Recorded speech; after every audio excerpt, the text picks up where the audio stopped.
नमस्कार दोस्तों, आपके अपने YouTube चैनल पर मैं निरंजन आप सभी का स्वागत करता हूं। दोस्तों आज 4 जनवरी है और आज हम 4 जनवरी के करंट अफेयर को देखेंगे। यह करंट अफेयर आपके लिए बहुत ही महत्वपूर्ण होने वाला है दोस्तों। दोस्तों आप पहली बार आ रहे हैं हमारे चैनल पर तो आप हमारे चैनल को जरूर सब्सक्राइब कीजिए क्योंकि इसी तरह का वीडियो आपको हमेशा देखने को मिलता रहेगा। और दोस्तों वीडियो पसंद आता है वीडियो को लाइक कीजिए और अपने दोस्तों तक शेयर जरूर कीजिए। चलिए बिना विलंब किए आगे बढ़ते हैं।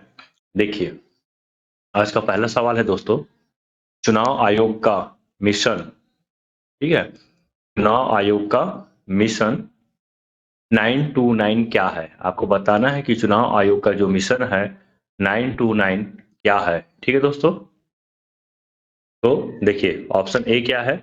ऑप्शन ए है दल बदल कानून बनाने हेतु। ऑप्शन बी त्रिपुरा में 90% से अधिक मतदान करना।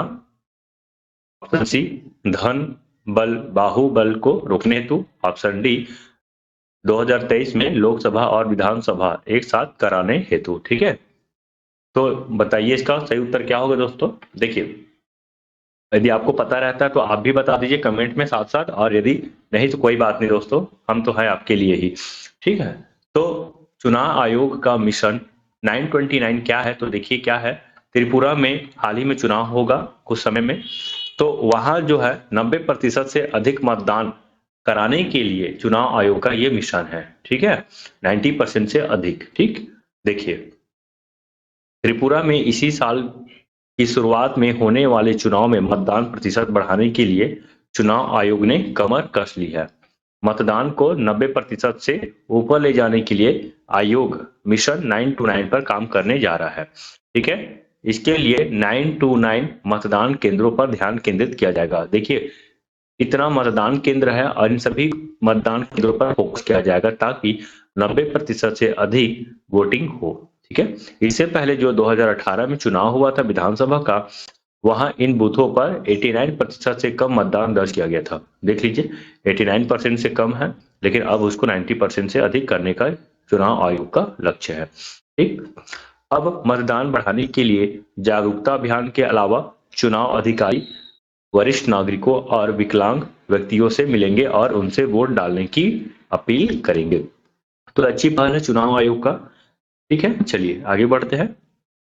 देखिए डीआरडीओ, डीआरडीओ का फुल फॉर्म्स होता है दोस्तों defence research and development organisation.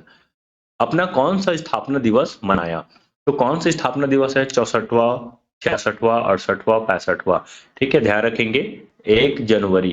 ठीक, 1 जनवरी 2023 को डीआरडीओ ने अपना 65वां स्थापना दिवस मनाया है। इसका सही उत्तर हो जाएगा ऑप्शन नंबर डी, 65वां। ओके, देखिए रक्षा अनुसंधान और विकास संगठन डीआरडीओ यानी कि defence research and development organisation. Okay, 1 जनवरी 2023 को अपना 65वां स्थापना दिवस मनाया। डीआरडीओ का स्थापना दिवस हर साल 1 जनवरी को मनाया जाता है। भारतीय वैज्ञानिक समीर वी कामत को डीआरडीओ का वर्तमान अध्यक्ष बनाया गया। देखिए पूछा जाता है एग्जाम में कि वर्तमान अध्यक्ष कौन है, तो आप बता देंगे इसको आराम से, समीर वी कामत, है ना। डीआरडीओ के वर्तमान अध्यक्ष कौन है? समीर वी कामत। इसरो के वर्तमान अध्यक्ष कौन है? तो एस सोमनाथ। ध्यान रखेंगे दोस्तों, सभी जितने भी प्रमुख हैं सबको आपको याद करना जरूरी है। ठीक है, भारत के नवीन जो वर्तमान जो सीडीएस है, चीफ ऑफ डिफेंस स्टाफ, कौन है? तो अनिल जी है। ठीक है, तो इस तरह से आपको सबको याद करना पड़ेगा। देखिए यह साल 1958 में स्थापित किया गया था। ठीक है, 1958 में स्थापित किया गया था। भारत सरकार के रक्षा मंत्रालय के तहत एक प्रमुख रक्षा अनुसंधान और विकास एजेंसी है, तो इसे आप याद रख लेंगे। ठीक, चलिए आगे बढ़ते हैं। और दोस्तों यदि आपको इसका पीडीएफ चाहिए तो आप हमारे Telegram channel CGPSC dream academy, ठीक है, सीजीपीएससी ड्रीम एकेडमी के आप टेलीग्राम में सर्च कर लेंगे, आपको मिल जाएगा। ठीक है, सीजीपीएससी ड्रीम एकेडमी ये टेलीग्राम चैनल है, आपको यहाँ पे इसका पीडीएफ भी मिल जाएगा, आप वहां से पीडीएफ डाउनलोड करके पढ़ भी सकते हैं। देखिए केंद्रीय गृह और सहकारिता मंत्री अमित शाह ने कहा केंद्रीय जासूस प्रशिक्षण संस्थान की आधारशिला रखी है? ठीक है, तो इसका जो सही उत्तर हो जाएगा वो है कर्नाटक। ठीक है, तो कर्नाटक में जो केंद्रीय गृह मंत्री जो है अमित शाह यहाँ पे केंद्रीय जासूसी प्रशिक्षण संस्थान की आधारशिला रखी है। ठीक है, ध्यान रखेंगे ऑप्शन नंबर ए जो है इसका सही उत्तर होगा। चलिए देखिए, केंद्रीय गृह और सहकारिता मंत्री अमित शाह ने 31 दिसंबर 2022 को कर्नाटक के देवनहल्ली में केंद्रीय जासूसी प्रशिक्षण संस्थान की आधारशिला रखी है। यह देश के केंद्रीय गृह मंत्रालय के तहत पुलिस अनुसंधान एवं विकास ब्यूरो का छठा CDTI होगा। ठीक है, CDTI का मतलब है केंद्रीय जासूसी प्रशिक्षण संस्थान। CDTI का देवनहल्ली केंद्र पड़ोसी राज्यों कर्नाटक, महाराष्ट्र, गोवा और केंद्र शासित प्रदेश दमन और दीव की फॉरेंसिक जरूरतों को पूरा करेगा। ठीक है दोस्तों, ध्यान रखेंगे इस चीज को। चलिए आगे बढ़ते हैं। सुप्रीम कोर्ट ने कितने बहुमत से बरकरार रखा नोटबंदी का फैसला? ठीक है, ध्यान रखेंगे। आपको पता होगा कि प्रधानमंत्री मोदी जी जो उसकी जो सरकार है नोटबंदी किए थे। इसका मतलब ये था उस समय जो 2000 का जो नोट चल रहा था, ठीक है 2000 बोल रहा हूँ मैं, 1000 का जो नोट चल रहा था उसको बंद कर दिए थे। इसके साथ ही साथ 500 का जो पुराना नोट था उसको बंद कर दिए थे। तो इस तरह से 1000 रुपया और 500 रुपया के नोट को इन्होंने बंद किया था। फिर उसके जगह पे नवीन नोट लाया गया, 500 का नवीन नोट लाया गया था, फिर 2000 का नवीन नोट लाया गया था।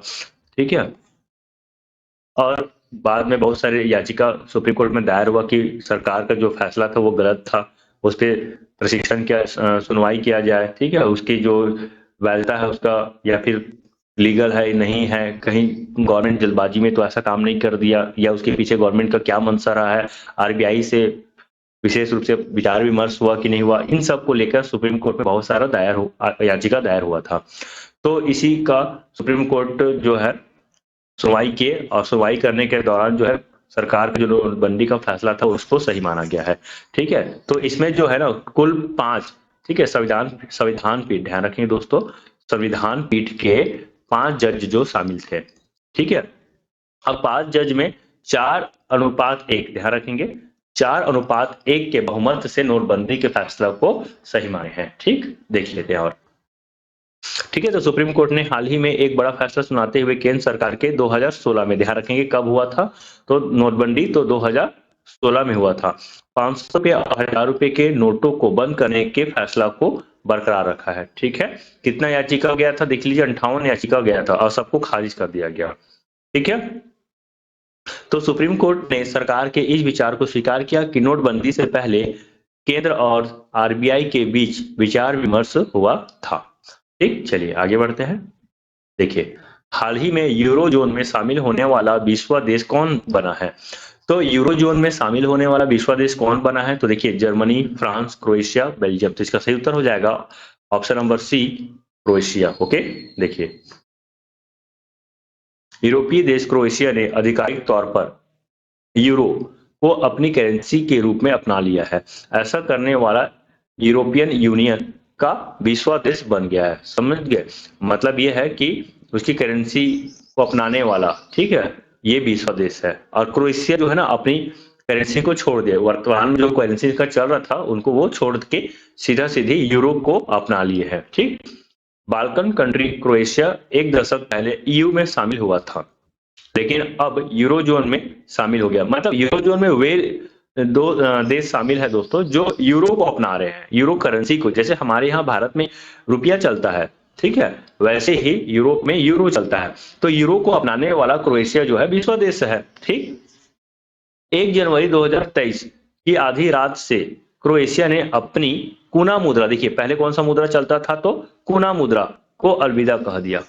इसके साथ ही क्रोएशिया शेंगेन जोन में भी प्रवेश कर गया। शेंगेन जोन दुनिया की सबसे बड़ा फ्री वीजा जोन है, ध्यान रखेंगे। शेंगेन जोन क्या है, तो फ्री वीजा जोन है। चलिए आगे बढ़ते हैं। देखिए, देश का कॉफी निर्यात 2022 में कितना लाख टन है? तो कॉफी निर्यात कितना है, देखिए निर्यात का मतलब होता है कि जैसे व्यापार होता है ना, तो भारत सरकार जो है देश के बाहर भी व्यापार करते हैं, तो या फिर बोला जाए यहाँ का जो माल है, वस्तु है, सेवा है, बाहर की ओर निर्यात भी होता है। तो निर्यात जो है वो कितना है कॉफी में, तो इसका सही उत्तर हो जाएगा option number C, 4 lakh ton. ठीक है, देखिए, देश का कॉफी निर्यात वह 2022 में 1.66% बढ़कर 4 लाख टन हो गया है। ठीक है, ध्यान रखेंगे 4 लाख टन हो गया है। कॉफी बोर्ड ने यह जानकारी दी है। भारत कॉफी का एशिया का तीसरा सबसे बड़ा उत्पादक और निर्यातक देश है। मतलब यदि हम एशिया की बात करते हैं तो भारत में सबसे ज्यादा कॉफी का उत्पादन भी होता है और साथ ही साथ निर्यात भी होता है। तो इस चीज को आप ध्यान रखेंगे, ठीक है। चलिए, बाकी आप पढ़ लेंगे दोस्तों, इसमें ज्यादा और कुछ नहीं है खास।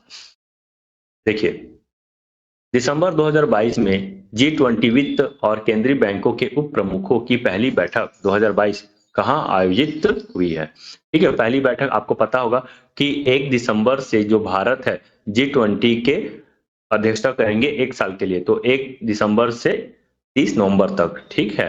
1 दिसंबर 2023 से, सॉरी 2022 से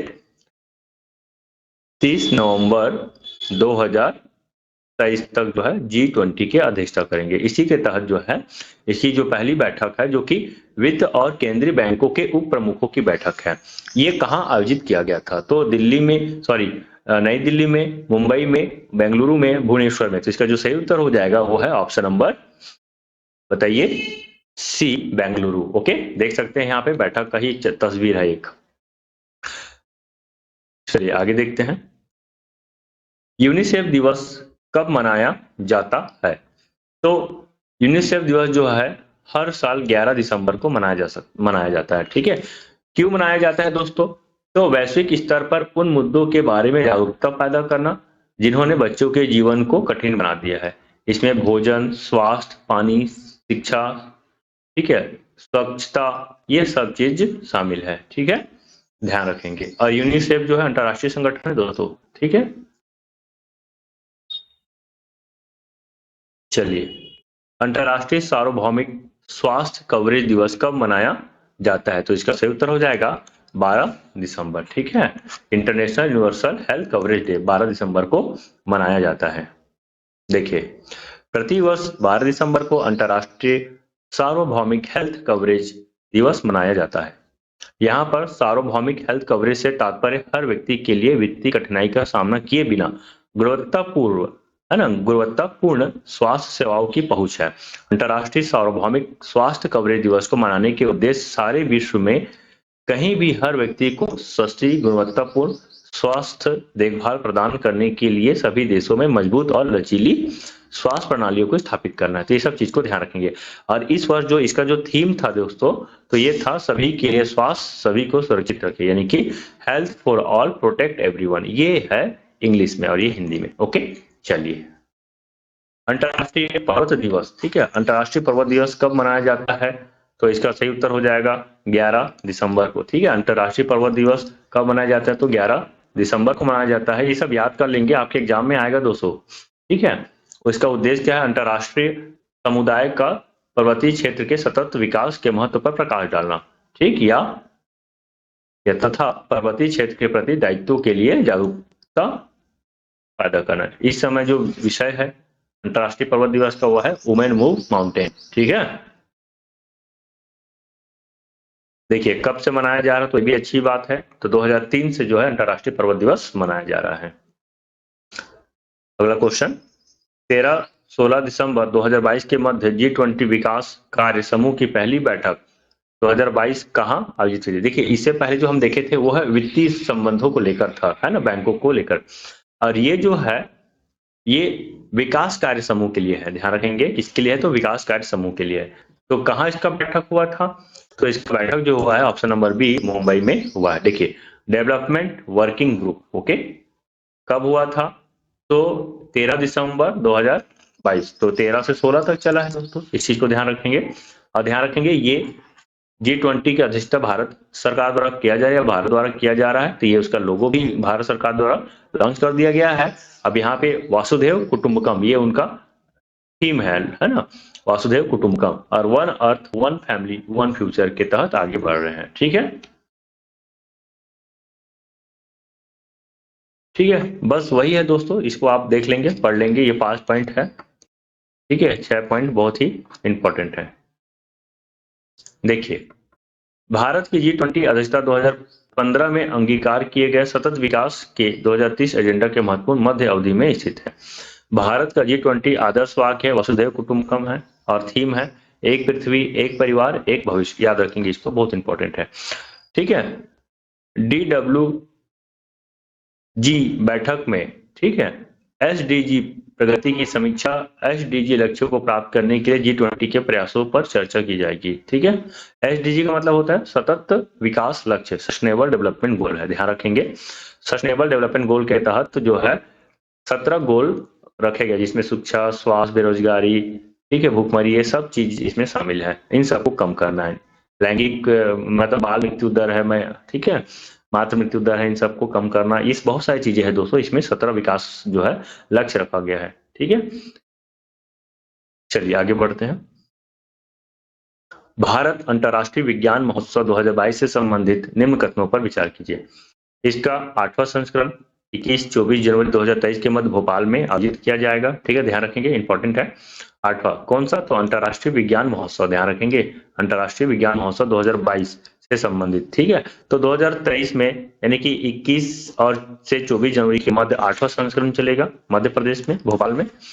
और इसका पहला संस्करण नई दिल्ली में आयोजित हुआ था। तो आपको बताना है कथन एक सही है, केवल दो सही है, एक और दो दोनों सही है, उपरोक्त में से कोई नहीं। तो इसका सही उत्तर हो जाएगा एक और दो दोनों, मतलब एक और दो दोनों सही है। ओके, आप देख सकते हैं। ये देखिए कहाँ आयोजित होगा, तो भोपाल में होगा। कब होगा? तो 21 से 24 जनवरी 2023 को होगा। ठीक है, अंतर्राष्ट्रीय विज्ञान महोत्सव है ना। इसका विषय क्या है? विज्ञान, प्रौद्योगिकी और नवाचार के साथ अमृत काल की ओर अग्रसर। ठीक है, ये इंपॉर्टेंट विषय है इसका। अमृत काल का मतलब आपको पता होगा दोस्तों कि भारत जो है आजादी का 75वां वर्ष मना रहा है। इसी को अमृत काल के तहत अमृत उत्सव के तौर पे मनाया जा रहा है। ठीक है, तो आजकल भारत में जो भी होता है तो इसी चीज को ध्यान में रखते हुए ही किया जा रहा है। देखिए, चंद्रमा के लिए प्राइवेट मिशन से संबंधित निम्नलिखित कथनों पर विचार कीजिए। 11 दिसंबर 2022 को फाल्कन, याद रखेंगे, फाल्कन 9 रॉकेट से चंद्रमा के लिए प्राइवेट मिशन का प्रक्षेपण किया गया। इस मिशन में जापान का लैंडर अकुतो आर और संयुक्त अरब अमीरात का रोवर शशिर शामिल था। ठीक है, तो दोनों के दोनों कथन यहाँ पे सही है। आप देख सकते हैं इसको लॉन्च करने वाले जो है निजी कंपनी जो है वह स्पेस एक्स। कौन है दोस्तों? Space x. ठीक है, तो स्पेस एक्स की जो सीईओ है, ठीक है, या मालिक है, कौन है? वो है, तो वो है एलन मस्क। ओके, तो एलन मस्क जो है स्पेस के सीईओ है। आपको पता है इन्होंने हाल ही में ट्विटर को भी अधिग्रहण किया है और ट्विटर से बहुत सारे कर्मचारी को इन्होंने छटनी भी किए हैं। और अभी देखिए, कल के ही मैंने आपको करंट अफेयर में बताया था कि एलन मस्क को $2000 करोड़ है ना, 2000 करोड़ डॉलर का क्या, 200 करोड़ डॉलर का क्या हुआ, इसको नुकसान हुआ है। ठीक है, और ये ऐसा पहला व्यक्ति है जिसको इतना का लॉस हुआ है। तो इस चीज को ध्यान रखेंगे। स्पेस एक्स किसका है? तो स्पेस एक्स जो है एलन मस्क का है। ठीक है, और एक और होता है ब्लू ओरिजिन, ध्यान रखेंगे इसको भी, ब्लू ओरिजिन। तो ब्लू ओरिजिन जो संस्था है ये भी अंतरिक्ष में रॉकेट वगैरह प्रक्षेपण करते हैं। मतलब ये है कि अंतरिक्ष एजेंसी है एक प्रकार का। ठीक है, तो इसके जो सीईओ है या फिर संस्थापक है वो है जेफ बेजोस। इसको भी आप याद रख लेंगे। ठीक है, चलिए आगे बढ़ते हैं। ठीक है, ये है किसने लॉन्च किया, स्पेस एक्स। कब किया? तो 11 दिसंबर को। किस रॉकेट से? तो फाल्कन 9 रॉकेट से। ठीक है, कहां से किया गया है लॉन्च? तो यूएसए से किया गया है। ठीक है, मिशन में दो दो चीज शामिल है, मतलब लैंडर शामिल है। किसका लैंडर है? तो हकुतो आर जापान का, और रोवर शामिल है ससीर यूएई का। तो दोस्तों आपको वीडियो कैसा लगा कमेंट करके जरूर बताइएगा। वीडियो पसंद आता है तो प्लीज लाइक कर दीजिए और अपने दोस्तों तक शेयर जरूर कीजिए। और आप चैनल पे नए हैं तो हमारे चैनल को जरूर सब्सक्राइब कीजिए, क्योंकि इसी तरह का वीडियो आपको हमेशा देखने को मिलता रहेगा। तो दोस्तों मिलते हैं कल नई वीडियो के साथ, तब तक के लिए बाय बाय, मस्त रहिए, मस्त पढ़िए, धन्यवाद।